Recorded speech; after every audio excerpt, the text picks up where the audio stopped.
You've heard of Elon Musk, Jeff Bezos, and Warren Buffett. But what if we told you there's a woman, yes, one woman, whose fortune quietly overshadows them all? She doesn't appear on magazine covers, she doesn't own a Twitter account, yet her influence stretches across industries, continents, and governments. Stick around till the end, because what you'll discover might just change how you understand power forever.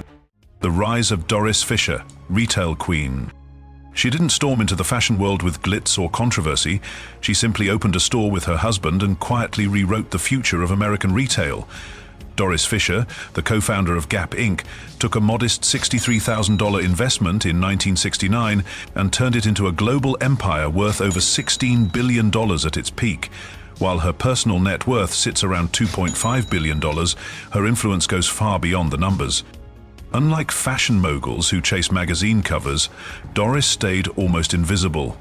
She never tried to become the face of the brand, but rather the architect behind it. Gap, Banana Republic, and Old Navy, all household names today, were part of her expanding portfolio that changed how Americans dressed. But her real secret? Art. Behind locked doors in San Francisco, she quietly amassed one of the largest private art collections in the US, featuring over 1,100 modern masterpieces by Rothko, de Kooning, and Agnes Martin. The collection, valued at hundreds of millions, is hidden from the public, unless you know where to look. And if you thought her influence ended with retail, think again. The Fischers quietly shape public institutions like the San Francisco Museum of Modern Art, where their private collection lives on as a cultural legacy. She didn't need Instagram to build power. She just built infrastructure, brand identity, and cultural capital. Comment, legacy over spotlight, if you believe some of the richest power players in the world are the ones we never hear about. And as we move on, the next woman built her billions through operational domination in tech, not fashion. But her power, just as quiet and just as sharp. Meg Whitman, the quiet tech titan.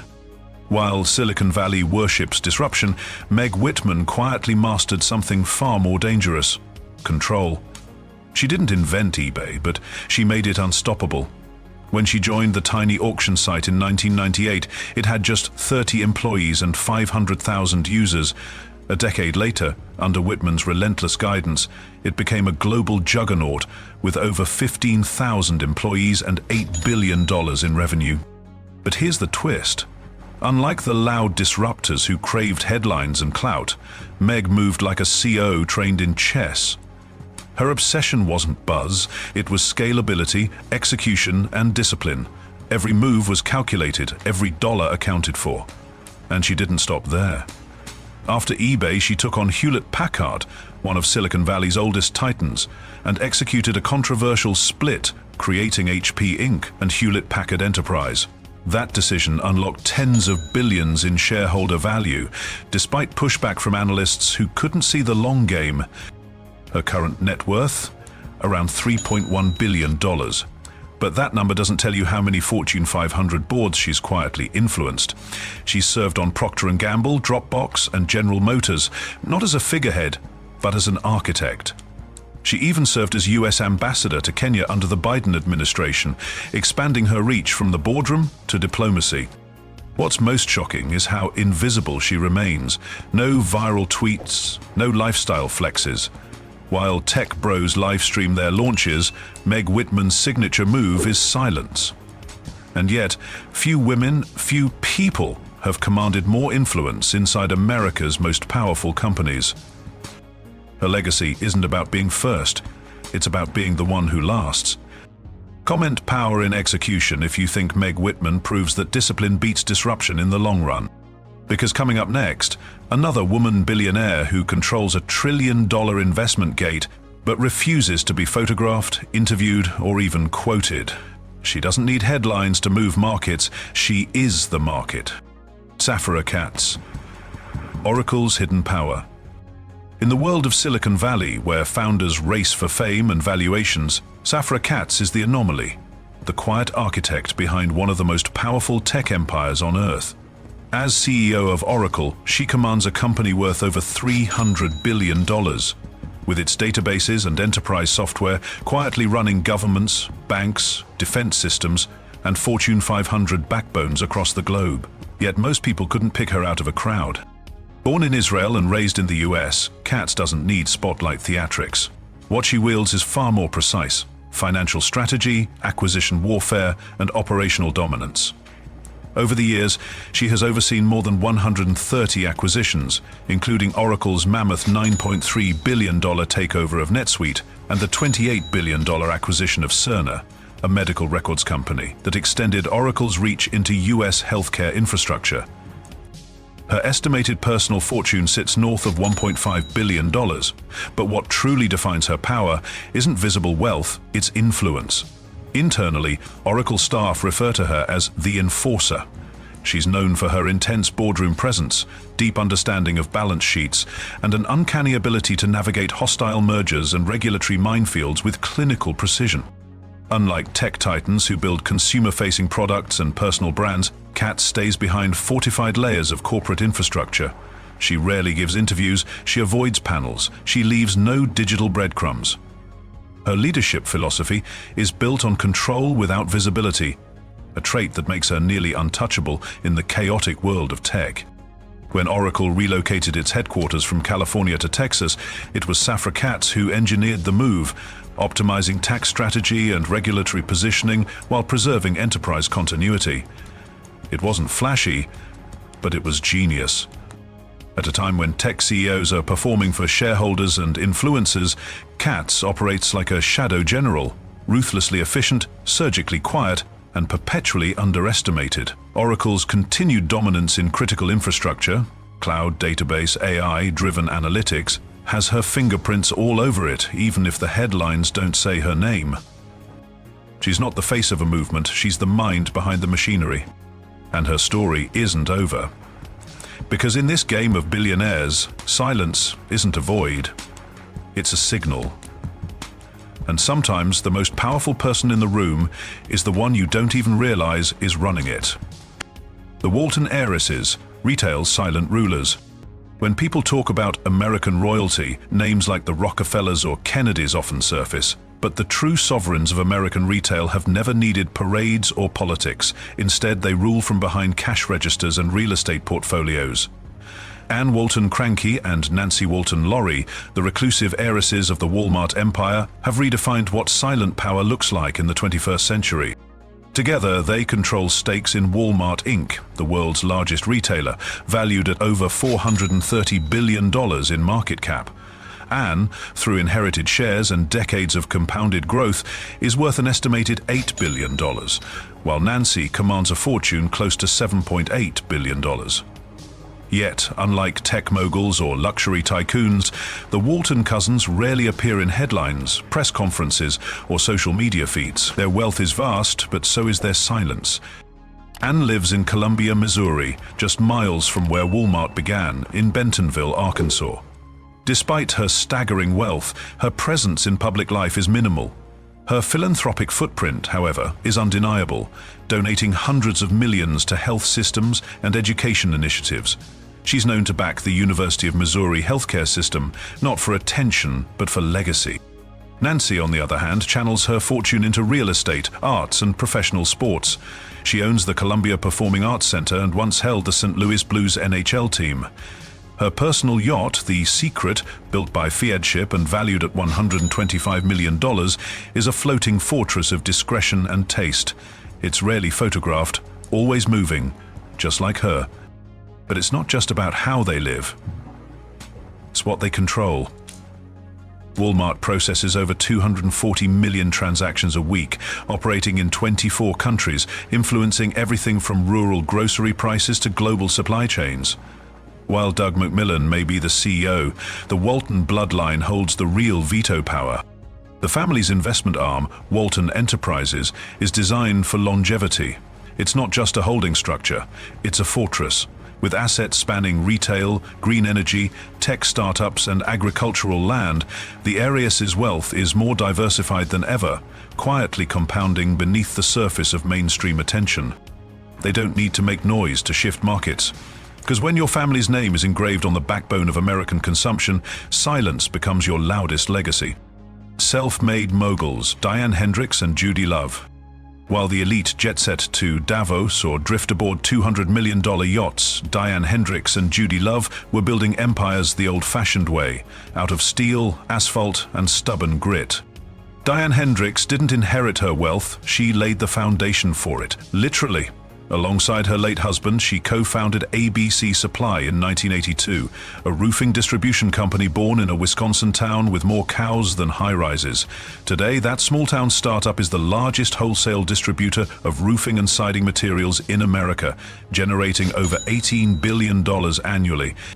Hendris, now worth approximately $20 billion, still chairs the company, proving that a woman in a hard hat can build something harder than steel, an empire. But she's not just selling shingles, she invests in real estate, healthcare startups, and political advocacy, quietly influencing everything from supply chains to Washington, D.C. And then there's Judy Love, the force behind Love's Travel Stops and Country Stores, a chain that's part gas station, part fortress of Americana. Starting in 1964, with a $5,000 loan and a single gas station in Watonga, Oklahoma, Judy and her husband transformed Love's into a roadside empire, with more than 640 locations across 41 states, bringing in over $26 billion in annual revenue. Now valued at $6.6 billion, Judy Love represents something increasingly rare in billionaire circles: staying power through consistency. While tech startups pivot weekly, Love's expands at a methodical pace, serving truckers, families, and cross-century dreamers alike. Both women symbolize a distinctly American blueprint for wealth, one not written in algorithms or inheritance, but in concrete, diesel, and decades of early mornings. There are no golden elevators or AI-controlled penthouses in this story, just cold warehouses, endless highways, and balance sheets sharpened like knives. And while their brands, ABC Supply and Love's Travel Stops, aren't splashed across magazine covers like Gucci or Tesla, they power America in a much more literal sense. Roofs get built, trucks get fueled, and the women behind them? They stay mostly out of the spotlight, even as their shadows stretch across industries. If you thought billionaires only came from boardrooms or Silicon Valley, think again, because sometimes the real moguls are the ones driving past you on the highway. Which story impressed you more, Hendrix's steel empire or Love's highway dynasty? Let us know in the comments below. Abigail Johnson, mistress of trillions. While tech titans launch rockets and billionaires race to dominate headlines, Abigail Johnson quietly presides over something far more powerful than a trending stock or a viral app. She controls the flow of trillions. As the CEO and chair of Fidelity Investments, Johnson oversees one of the largest asset management firms in the world, with more than $4.5 trillion in assets under management and a total customer asset reach of nearly $11 trillion. That means more people's retirements, pensions, portfolios, and futures flow through her hands than those of nearly any other human alive. But she didn't arrive in this position through spectacle. Johnson has been part of Fidelity's DNA since 1988, working her way through roles while watching how markets, governments, and people behave during chaos and calm alike. When she officially took over as CEO in 2014, she didn't just inherit a firm. She inherited the keys to the economic lives of millions. Unlike the flashy founders of tech unicorns or the sharp-suited bankers of Wall Street, Johnson operates in calculated silence. She rarely gives interviews. She avoids corporate theater. Yet her decisions move more capital in a day than most countries do in a year. Under her leadership, Fidelity has aggressively expanded into crypto custody, robo-advising, and retail investing platforms, all while maintaining its grip on institutional clients and retirement funds. Her influence is algorithmic, infrastructural, and nearly invisible. While Elon Musk's tweets can rattle markets, Johnson's rebalancing of bond allocations can shift the financial course of entire governments. When Fidelity enters a sector, it's not a headline, it's a new law of gravity in that space. Johnson's lifestyle mirrors her strategy.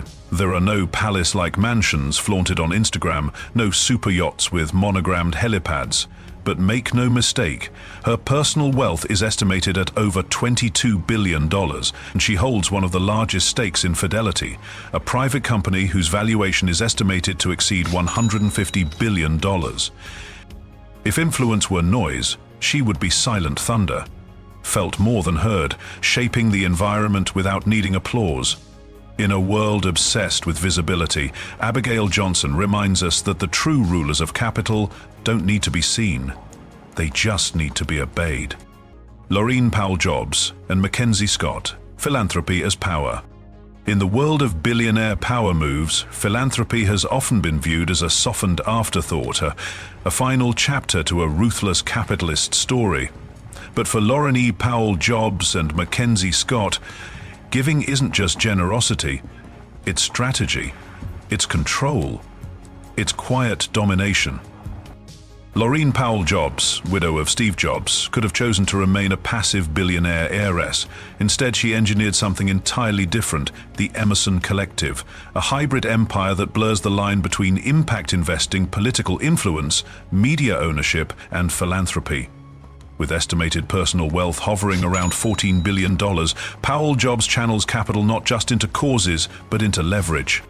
Through Emerson, she holds stakes in The Atlantic, Axios, and Anonymous Content, the production company behind cultural disruptors like Spotlight and True Detective.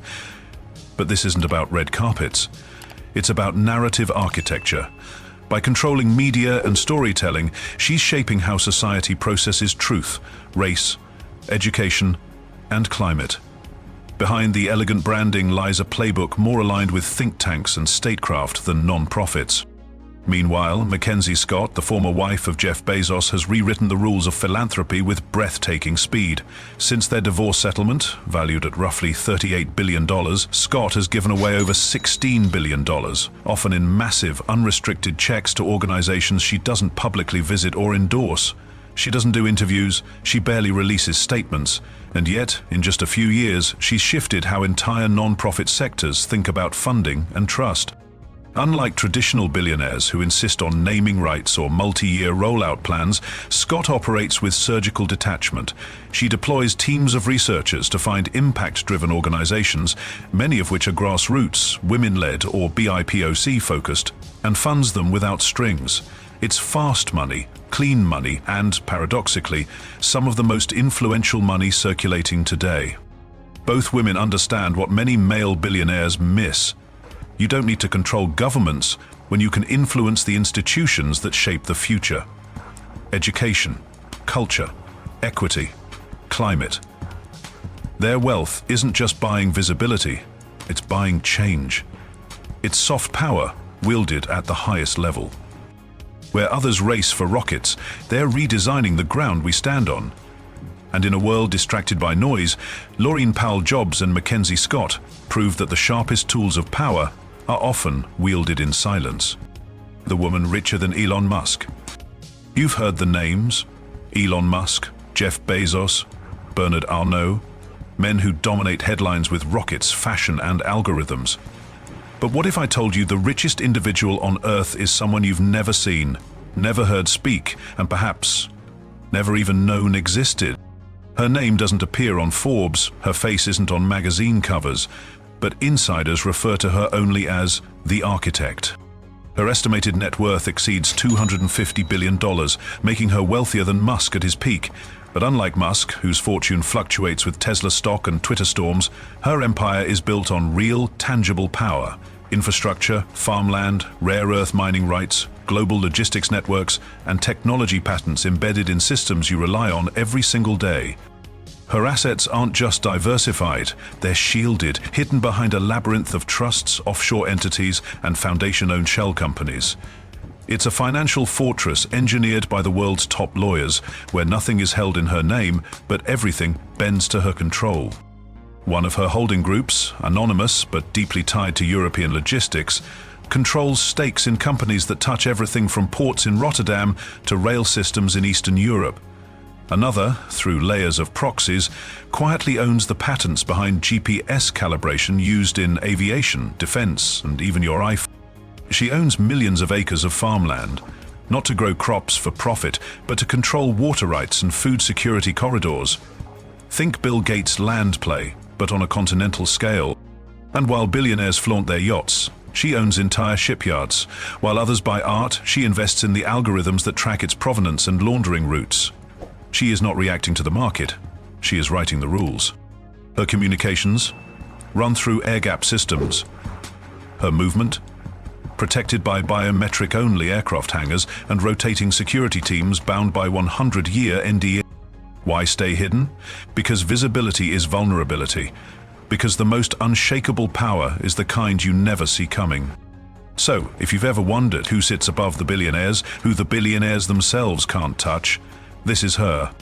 Comment, "Power you can't see is the power you should fear," if you believe the true rulers of the world are the ones you've never heard of. While the world obsesses over tech moguls and celebrity CEOs, the real architects of power move in silence. These women don't need headlines. They own the infrastructure, the capital, and the future. And, at the very top, an anonymous titan stands richer than Elon Musk himself, hidden behind layers of trusts and shadow corporations. Now that you've glimpsed the unseen side of global wealth, don't forget to like this video, subscribe to Billionaire Story, and comment, who do you think she really is?